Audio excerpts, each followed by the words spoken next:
Futebol sem fronteiras. Jogo jogado dentro do campo e fora dele. Bastidores, economia, política, turismo.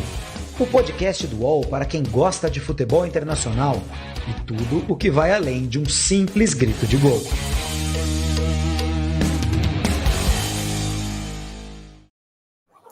Fala galera, bom dia, boa tarde, boa noite. Está no ar o podcast Futebol Sem Fronteiras aqui no canal UOL e no canal do Futebol Sem Fronteiras no YouTube. É a nossa edição número 66. Estou ao lado do meu amigo Eduardo Álvares, porque meu caro Edu, nesta semana, né, na terça e na quarta-feira, os times espanhóis acabaram tendo quase só más notícias na Liga dos Campeões da Europa, né? O Sevilha já seria muito difícil conseguir uma classificação depois daquele início ruim, que até ganhou o jogo dele, mas está oficialmente eliminado da fase de grupos da Champions League, num grupo em que City e Borussia Dortmund, Manchester City e Borussia Dortmund passaram. O Real Madrid perdeu, né? Está classificado, ainda não é o primeiro do grupo, justamente porque perdeu do Leipzig, já ali meio que de férias e tal, já poupando alguns jogadores, não sei o quê, pensando já né, os caras já vêm com a cabeça na Copa do Mundo, então o Real Madrid perdeu, mas está classificado. O Atlético de Madrid, de forma muito cruel, está eliminado na Liga dos Campeões da Europa. Agora, cruel, porque empatava com o Bayer Leverkusen, que faz um péssimo campeonato alemão, empatava por 2-2. Aí lá, aos 90 e tantos minutos, teve um pênalti no último lance, o juiz já tinha até acabado o jogo, teve um pênalti para o Atlético perde o pênalti, está eliminado também. E o Barcelona, aconteceu aquilo que a gente já esperava, a Inter de Milão ganhou do Vitória Pilsen, o Barça entrou em campo contra o Bayern de Munique com 2 jogos a fazer, já eliminado. E pela primeira vez na história da Champions League, com esse formato, com fase de grupos, com 32 times, Edu, em que há oitavas de final, porque até 2002, do nascimento da Champions League, né, a Copa dos Campeões da Europa se transforma em Champions League, e aí tem um período em que ia o campeão e vice, depois aumentou o número de times das ligas principais, aí tinha uma fase de grupos e outra fase de grupos, enfim. Mas a partir de 2002, se transformou em fase de grupos com 8 grupos, os 2 primeiros de cada grupo passam oitavas de final. É a primeira vez em 20 e tantos anos que a Espanha manda só um representante para as oitavas de final. E só teve uma vez que foram 2. Nas outras todas, 3 ou 4 representantes espanhóis nas oitavas de final. Dessa vez, é só o Real Madrid.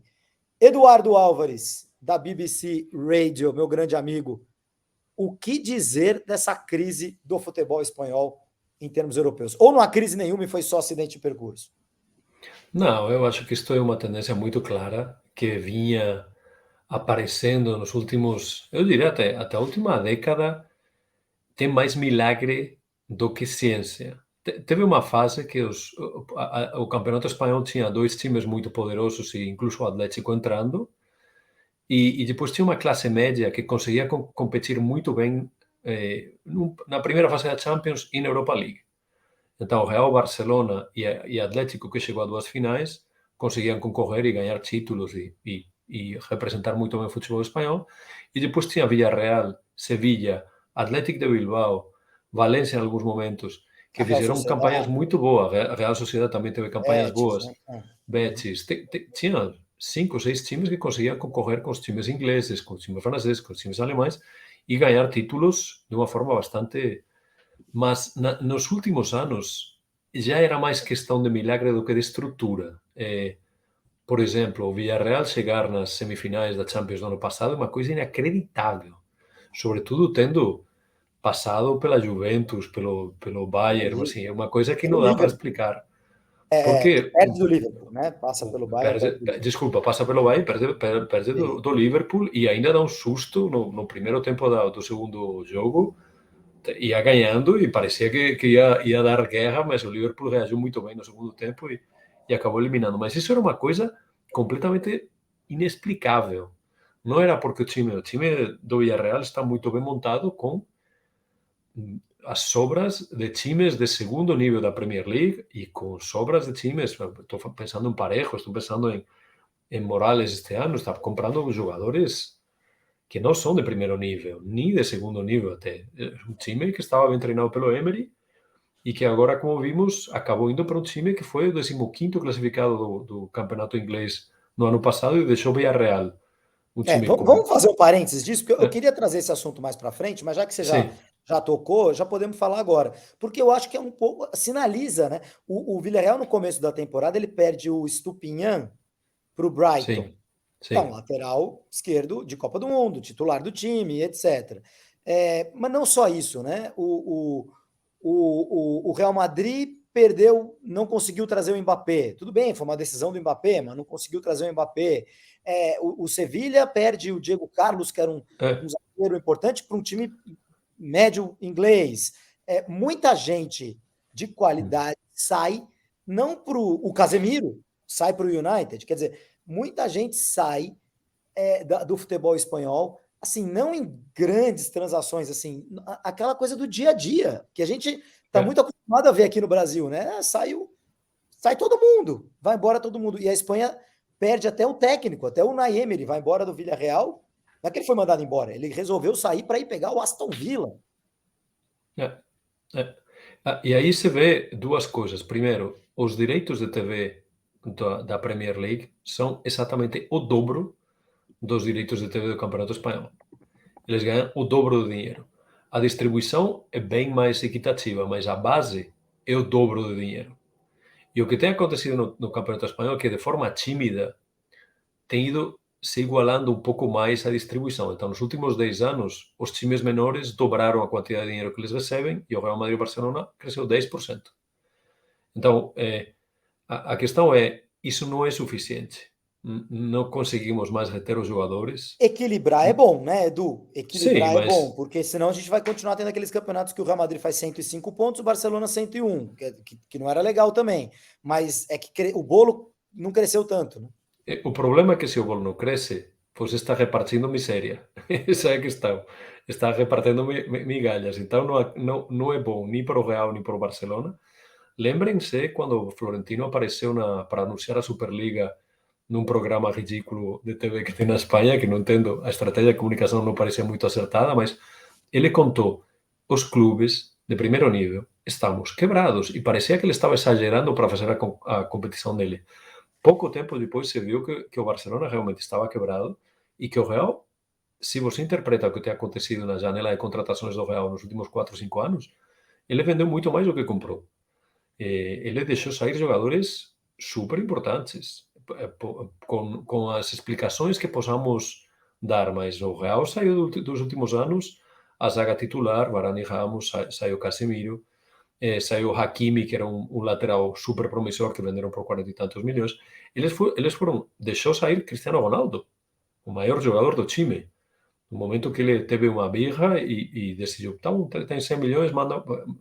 Então, até o time que parece estar melhor gerenciado tem que vender primeiro o nível de talento dele para conseguir pagar as contas. Então, a situação é, o bolo é pequeno, o bolo é muito menor que a Premier League, e a Espanha já faz tempo, isto tem 10 anos, que não consegue concorrer nas contratações de técnicos nem de jogadores.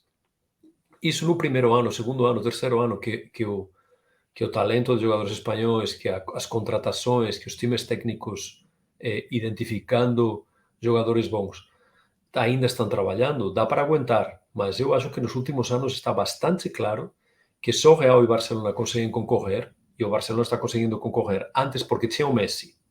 Antes o Barcelona só chegava nas quartas da Champions porque tinha o Sempre, Messi. quartas, o Messi. Era Uhum. por Messi. Agora Quando fica muito claro, né? Agora fica Agora muito fica claro. claríssimo, sem Uhum. Messi, mesmo contratando, o ano passado não tinha time, era evidente, mas este ano que contrataram muito talento em várias posições, um time que está rodando super bem no campeonato de liga, que está fazendo uma campanha excelente, ganhando dos times mais competitivos fora o Real, que são o Atlético, o Villarreal, está fazendo jogos bons, do Atlético de Madrid, chega à Europa e está fazendo uma campanha ridícula. Assim, não tem como o Kim estar aqui em outras lives no futuro para falar do Xavi, mas a Nosso campanha do Barcelona Joaquim, este ano é nosso Joaquim Pieira, né? ridícula, nosso Joaquim Pierre. Correspondente correspondente do esporte catalão e que faz muitas lives aqui no Futebol Sem Fronteiras comigo, com o Edu, e que já está há bastante tempo falando, né? O Xavi, estagiário e tal, e o Barcelona não consegue. Enquanto você fala, Edu, eu vou até pegar alguns memes que rodaram ao longo da quarta-feira, né? Depois da vitória da Inter de Milão e da consequente eliminação do Barça, que ainda foi lá apanhar de 3-0 do Bayern de Munique em casa, no Camp Nou, né? Não bastasse já estar eliminado, ainda apanhou do Bayern, mas quer dizer, no ano passado, né, Edu, era uma situação de, bom, você podia ver que essa hora ia chegar, né? O Barcelona brincou com fogo e uma hora vai dar um vexame, e aí era o vexame, eliminado na fase de grupos da Champions League, vai jogar às quintas-feiras na Europa League, e ainda apanha na Europa League e apanha com direito à invasão de 50 mil alemães no seu estádio, quer dizer, apanha de todos os jeitos, no campo, fora do campo, né? Aí contrata todo mundo, né? Vamos sempre relembrar, a gente já contou aqui no Futebol Sem Fronteiras, mas é importante lembrar, Barcelona adianta verbas de televisão, vende parte do patrimônio, porque aposta no resultado esportivo imediato, gasta 160 milhões de euros no mercado de inverno, e aí, de repente, é eliminado na fase de grupos da Champions. Então, dessa vez, com Lewandowski, com os jogadores que contratou, aí já não era esperado, né, Edu? Deu azar, ok, com esse grupo, mas, puxa vida, não era para ser eliminado. Não era, até porque deu azar com o grupo, mas este Inter não está fazendo uma grande campanha no campeonato italiano. Este Bayern de Munique, que se recuperou nas últimas semanas, mas estava quarto, quinto classificado do campeonato alemão quando eles jogaram o primeiro jogo. Então, era um grupo da morte no papel, era um grupo bastante mais fácil. E o que eu estou sentindo no Barcelona é que o nível de exigência caiu muito. Escuto o Xavi falar e digo, isso não pode ser o discurso de um treinador de um time de primeiro nível falando que está contente hoje, muito mais contente que quando perdeu o Munique. Hoje levou 3 gols em casa. O jogo foi um passeio para o Bayern de Munique. De novo, sim, parece que o Barcelona tem um complexo. Agora, tanto na Champions quanto no jogo jogando contra o Bayern de Munique, tem um complexo contra o Bayern de Munique que é ridículo. O Bayern jogou andando. Assim, foi uma coisa que vocês veem aí. Esse é um dos memes que está rodando, né? Olha lá, a Europa League puxando o Barcelona. E isso, você viu o jogo de ontem? Como jogaram, como o Bayern anda, assim, parece que está treinando. É uma coisa, assim, de loucos. Gols nas costas da zaga, os laterais do Barcelona também fazendo um jogo horroroso. E, teoricamente, o Bellerín era o contratado que ia ajudar. E foi assim, uma performance realmente triste.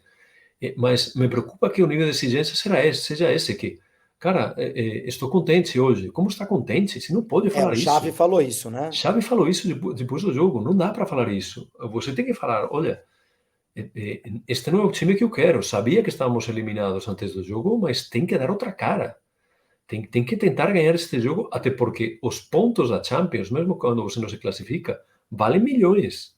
Então, e o Barcelona não está para desperdiçar nenhum dinheiro que possa entrar em caixa. Então, se eles iam ser eliminados, eles têm que ser eliminados com o maior número de pontos possível. É grana. Agora... Sim, pode falar. Não, Edu, falando em grana, o prejuízo estimado dessa eliminação do Barcelona é de 20 milhões de euros, no mínimo, né? Porque o Barcelona tinha no seu plano estar pelo menos nas quartas de final da Champions League. Né? Estar nas quartas de final da Champions League significaria 20 milhões de euros em relação ao que está acontecendo, que é a eliminação na fase de grupos. Então, são 20 milhões de euros pela classificação para as oitavas, pela classificação para as quartas, que não vão ocorrer. Fora isso, 2 estádios cheios, né? 2 Camp Nous cheios nas partidas de oitavas e de quartas de final, dinheiro que deixa de entrar. E fora isso, obviamente, a possibilidade de ir mais longe.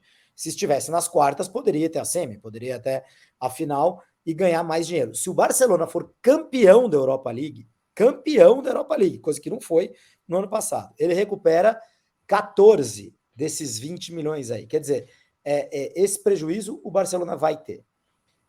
A gente conversou aqui já, eu falei no começo da temporada, né? O Barcelona caiu no grupo da morte da Champions, e essa morte, o grupo da morte pela primeira vez poderia ter uma conotação literal. Poderia ser a morte do Barcelona. Barcelona vai fechar as portas. Não, o Barcelona não vai fechar as portas. Mas o Barcelona, ele pode chegar a uma situação de insolvência, né? De não ter como pagar as contas. E tudo bem, a Espanha é pelo menos um pouco mais séria do que o Brasil nesse sentido, né? Pode ter lá suas maracutaias também, né? Suas conversas de bastidores, né? Ninguém quer que o Barcelona quebre. O Barcelona não é só uma instituição catalã, é uma instituição do país, né? Mas insolvência é insolvência. E, Edu, não sei se você concorda comigo, mas os dois caminhos para o Barcelona agora são apertar demais o acelerador da Superliga para tentar conseguir dinheiro que a UEFA, por exemplo, não dá para ele, né? Adiantar receitas e tal, ou vender parte do clube. E isso, pelo estatuto, é proibido, né, Edu? Se não estou enganado. Teria que mudar. O Barcelona tem que deixar o que é. Eles ainda têm uma opção intermediária, que é seguir vendendo o jantar do dia seguinte para pagar o almoço de hoje. Já não é nem o jantar de hoje, é o jantar de amanhã para pagar o almoço de hoje.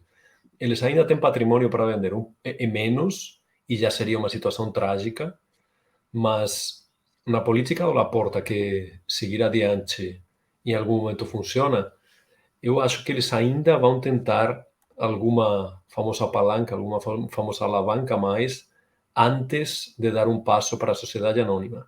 Os problemas que tem o Barcelona na linha do que você comenta, que eu acho que não é para chegar na falência, na insolvência amanhã, mas o que acontece é que eles fizeram a mesma coisa que tinha sido feita pela gestão anterior. Então, os contratos dos jogadores que foram contratados esse ano são baixos os salários esse ano e começa a subir no ano que vem, no ano seguinte. Então, a escala de salários do Barcelona volta a ser ruim no ano que vem, volta a ser muito pior no ano seguinte. Eles fizeram um contrato de 4 anos para Lewandowski, com 34 anos.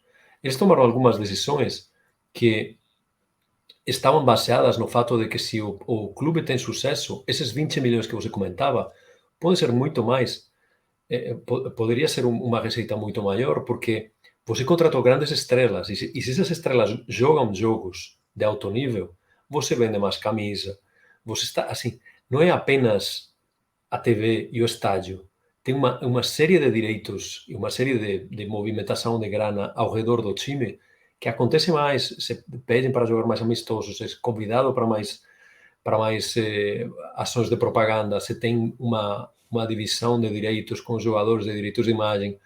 Tem muita coisa aí que acontece quando o time está bem, quando o time está jogando muitos jogos, quando o time está jogando jogos de alto impacto, quando joga umas semifinais. Isso é um círculo virtuoso que agora o Barcelona está no vicioso, que não tem jogos de alto... Não tem nada disso. Se jogar na próxima fase da Europa League contra o Maccabi Haifa, não vai ninguém no estádio. Não vai ter anunciantes para querer aparecer. Então, tem muitas coisas aí que não estão totalmente avaliadas. Mas, voltando para o ponto original, eles ainda têm um espaço para seguir resistindo para ver se conseguem que a parte esportiva funcione. Mas a situação é cada vez mais desesperada, cada vez mais complicada e cada vez mais difícil de explicar para os sócios. Porque se você continua vendendo patrimônio e os salários não caem, a questão é, você fez o ajuste pegando mais receita, mas você não reduziu a parte de salários, não reduziu o custo. Você está fazendo o contrário que um bom pai de gestor, família, né? um gestor faria em casa, uma mãe, pai, o que for. Uma empresa, qualquer, uma empresa, um país, enfim. Que é, olha, sabemos que estávamos vivendo por acima das nossas possibilidades, pegamos um dinheiro emprestado, que é o que eles fizeram, para que a conta feche, mas vamos reduzir os custos, vamos sair menos para jantar, vai ter menos pizza final de semana, vai ter menos cinema. Não tem nada disso. Eles falaram, vamos acelerar. Então, a situação ainda não é de falência, ainda não é de insolvência, mas a temporada que vem, se for eliminado, por exemplo, na próxima fase da Europa League, a temporada que vem, do ponto de vista, eles vão ter que tomar decisões duras, ou senão a explicação para os sócios vai ter que ser muito clara. Decisões duras, eu digo, vender alguns dos grandes jogadores que eles têm no elenco, porque não é sustentável. Não dá É que para seguir 2, 3 anos assim. o Barcelona e o Real Madrid estão de mãos dadas na história da Superliga, né? Estão de mãos dadas com a Juventus também, que é outra gigante em baixa esportiva também no momento, mas enfim, é o maior clube da Itália, né?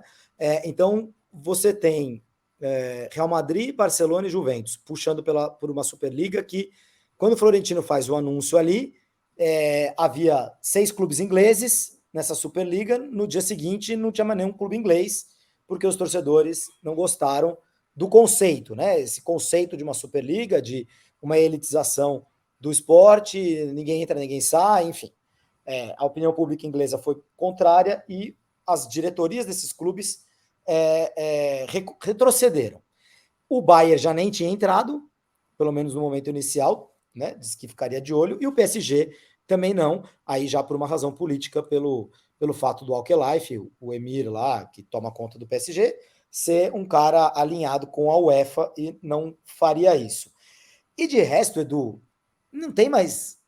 Não importa Porto, Benfica, não importa Ajax, não importa. Não importa. Ou você traz os ingleses, o Bayern, o PSG, ou não tem Superliga. Então, a história da Superliga como tábua de salvação para Barcelona, para Real, até para Atlético, outro que está quebrado, me parece hoje uma utopia. Não sei o que tipo. Ou você acha que o Florentino vai encontrar uma maneira, Florentino e Laporta vão encontrar uma maneira de trazer esses caras? Eu acho que eles seguem puxando essa conversa, primeiro para ter uma arma de barganha com a UEFA. Assim, eles querem mais dinheiro. A UEFA ganha um dinheiro absurdo sem absolutamente nada de risco, porque os estádios não são eles que colocam, os jogadores não são eles que contratam, e eles levam 3, 4 bi todos os anos apenas por organizar a Champions League. É uma quantidade de dinheiro absurda. Então, eu acho que se num primeiro momento a Superliga tinha alguma possibilidade maior de funcionar, quando os ingleses saíram, os ingleses perceberam que eles já têm uma Superliga. Eles já têm a liga que mais fatura do mundo, tanto por grana de TV quanto por merchandising, porque é a liga E mais brincam na conhecida do Europa. mundo. E brincam na Europa. E, Tá e beleza a agora, Champions. Tá beleza a claro, Champions. Não precisa os 6 jogarem a Champions. claro, então, para eles é uma situação, o status quo é fantástico, não tem do que reclamar. Então, e é evidente que uma Superliga sem os times ingleses hoje, uma liga com teoricamente as melhores equipes do mundo, que não tem o Manchester City, que não tem o Liverpool, que não tem o Chelsea, falta muita coisa. Então, eu acho que o Florentino está seguindo adiante como ferramenta de barganha para tentar tirar mais grana da UEFA, e com a expectativa de que algum inglês fure esse bloqueio. Mas a questão é, eu só vejo possibilidade de algum time médio. Os grandes não vão fazer isso. Os que são de sheiks, eu vejo quase impossível, porque eles têm outros interesses e não vão querer entrar na rodada da Superliga. E os que não são dos sheiks, por exemplo, o Liverpool, os fãs não vão deixar. Não vão. O Manchester United, os fãs não vão querer. O Arsenal.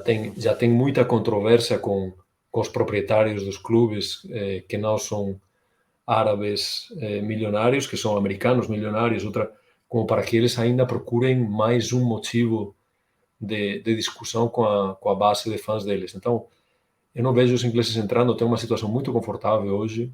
Eles já veem que vão dominar a Champions League nos próximos anos, se nada acontecer, se nada muito raro acontecer. Então, é uma situação muito complicada. O Florentino já tomou medidas para se precaver e estou o mais danificado de todos o Barcelona.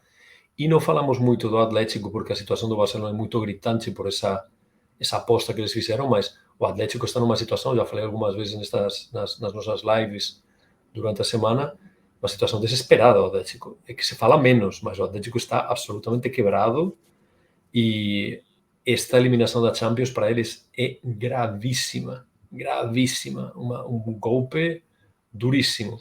O ano passado Lembrando, conseguiram né? passar. Lembrando que o Atlético no ano passado já passou de fase com muito sofrimento, e aí depois deu o trabalho que deu para o City, mas acabou sendo eliminado, né?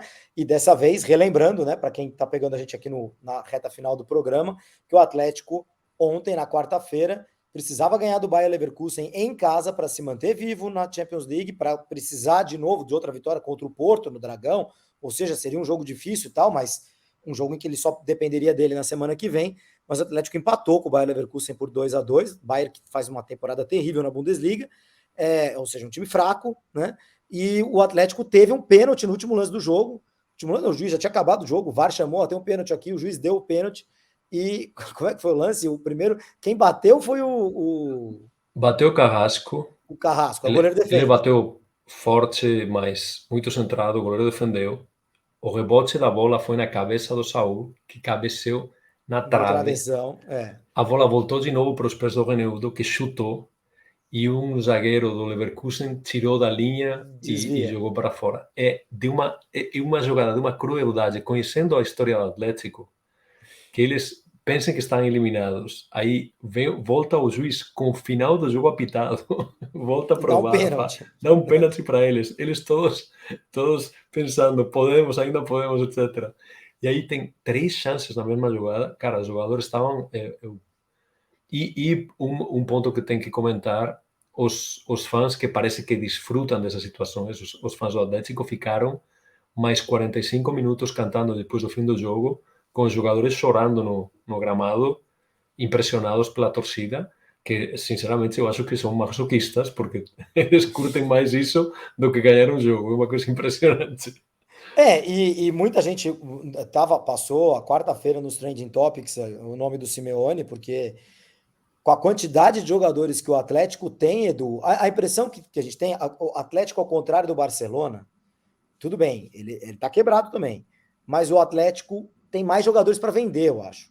O Atlético tem muito jogador para vender por um valor alto. João Félix, enfim, tem bastante gente ali que o Atlético pode vender, jogadores O de Griezmann, que novo. comprou do Barcelona por 20, bem provável que possa vender por 60 ou 70, né? Por Barça, se bobear. Né? O que seria incrível. Né? O Barcelona compra o Griezmann por 50 milhões de euros. Mas, mas enfim, o Atlético tem mais jogadores para vender. Minha impressão que tem é que se o Simeone vai ficar, e o Simeone fica até quando ele quiser, pode vender, vai dar na mesma. Né? O Atlético vai jogar do mesmo jeito que joga. Né? Os caras ficam tudo no banco, pô. As estrelas. Mas eu acho que está até pior. Perdeu frescura o Atlético. Nio está realmente, eu acho que precisa de umas Precisa de uma férias do mudança. Simeone, uma mudança, alguma coisa, porque nem os jogadores que davam tanto resultado para ele estão funcionando mais. É uma situação muito ruim para o Atlético, porque é um treinador de lenda para eles, né? Não tem como mexer. O Atlético é o que é hoje pelo Simeone, não há dúvida. Sim. Há 11 anos atrás, quando o Simeone chega, o Atlético era uma piada, né? E hoje o Total. Atlético é um time que faz parte do ambiente europeu, né? Mas Sim, sim. nessa Champions League, repito, pela primeira vez, desde que a Champions League tem esse formato, com 32 times na fase de grupos, oitavas de final, pela primeira vez a Espanha terá só um representante nas oitavas de final. E esse representante, logicamente, é o maior campeão da Europa, e é o atual campeão, que é o Real Madrid. Mas, para um país que tem sempre 3, 4, ter um só é uma coisa realmente muito triste. Edu, para a gente encerrar o nosso Futebol Sem Fronteiras de hoje, a seleção espanhola, quer dizer, essa crise técnica ou essa crise mercadológica do futebol espanhol, ela não é tão técnica, né? Os jogadores bons seguem aparecendo. A seleção Sim. espanhola não vai ser café com leite na Copa do Mundo. Não, não é um time que tem um craque ainda. Tem jogadores jovens que podem virar craques nos próximos 4, 5 anos. Os jogadores com mais talento são muito novos ainda. Mas é um time super competitivo, com jogadores decentes em todas as posições. De novo, não tem craques, mas tem bons jogadores em todas as posições e que joga de uma forma muito intensa. É a cara do treinador. É a cara do Luis Enrique, que sempre foi um jogador e um treinador que gostou muito de intensidade, de físico, de rapidez, etc. Então é um time competitivo. De novo, não vai ter ninguém que vai deixar a marca na Copa. Não acho que vai ser a Copa do jogador espanhol, mas eu acho que a Espanha pode ir longe precisamente por isso, porque é um time muito difícil de vencer, que nunca desiste e que tem o talento justo para ir ganhando um jogo aqui, outro lá e chegar longe na Copa. Muito bem, eu acho que se a Espanha ficar em primeira no grupo, o Brasil também, esse hipotético confronto de quartas de final é um jogo bem perigoso para o Brasil. Estou com você, acho que a Espanha não vai ganhar a Copa, mas acho que é um time assim que pode ganhar de qualquer um. Pode levar uma goleada, uma sapecada de alguma seleção aleatória, mas pode ganhar de qualquer uma das forças do futebol mundial. A crise da Espanha não é técnica, né? A crise do futebol espanhol é muito mais financeira, né, Edu? Muito mais Totalmente. de gestão. Vamos ver o que vai acontecer, mas eu concordo com o amigo, acho que os resultados dos últimos anos europeus estavam mascarando muita coisa que a gente, quando via jogos da Liga Espanhola, já falava, isso aqui eu acho que não tá um legal. exemplo excelente disso é o Sevilla. O Sevilla passou 6, 7, 8 anos sendo incrivelmente competitivo na base de vender os 4 ou 5 melhores jogadores do time todos os anos. E o Monchi tirava do chapéu outros 4 ou 5 jogadores bons e seguiam concorrendo. E isso é insustentável. Qualquer que conheça um time de futebol sabe que não dá para manter esse nível de competitividade durante 10 anos trocando os 4 ou 5 melhores jogadores do time. É milagre isso, é milagre, não é ciência. Chega uma hora que a nova leva não vai ser tão boa. Claro, é o que acontece. É o que acontece. Sevilha vai mal no Campeonato Espanhol, melhorando um pouquinho com o Sampaoli. Vamos ver que Coelho vai tirar da cartola o Sampaoli aí ao longo da temporada para o Sevilha conseguir. Aliás, e que Europa League, hein? Com Sevilha, Atlético e Barça, e com United, com Arsenal. Não vai ser muito fácil para o Barcelona ganhar essa Europa League aí, não. E a Juventus, talvez, se eles conseguirem ficar na frente do Maccabi de Haifa, do grande Maccabi Haifa, na próxima rodada. É verdade, tem a possibilidade da Juventus estar também na próxima Europa League, sem contar essa classe média europeia aí, Salzburg, esses times aí que sempre podem aprontar aqui e ali. Vamos aguardar as cenas dos próximos capítulos sobre o futebol espanhol, mas o fato é que no ano que vem, quando chegar o mata-mata da Champions, amigos, só o Real Madrid vai estar lá. Edu, muito obrigado pela tua presença mais uma vez aqui no Futebol Sem Fronteiras, meu amigo. Um prazer, Júlio. Tchau, gente. A gente volta na semana que vem. O Futebol Sem Fronteiras fica por aqui. Na semana que vem, Jamil Chad está de volta e a gente também. Um abraço. Futebol Sem Fronteiras. Jogo jogado dentro do campo e fora dele. Bastidores, economia, política, turismo. O podcast do UOL para quem gosta de futebol internacional e tudo o que vai além de um simples grito de gol.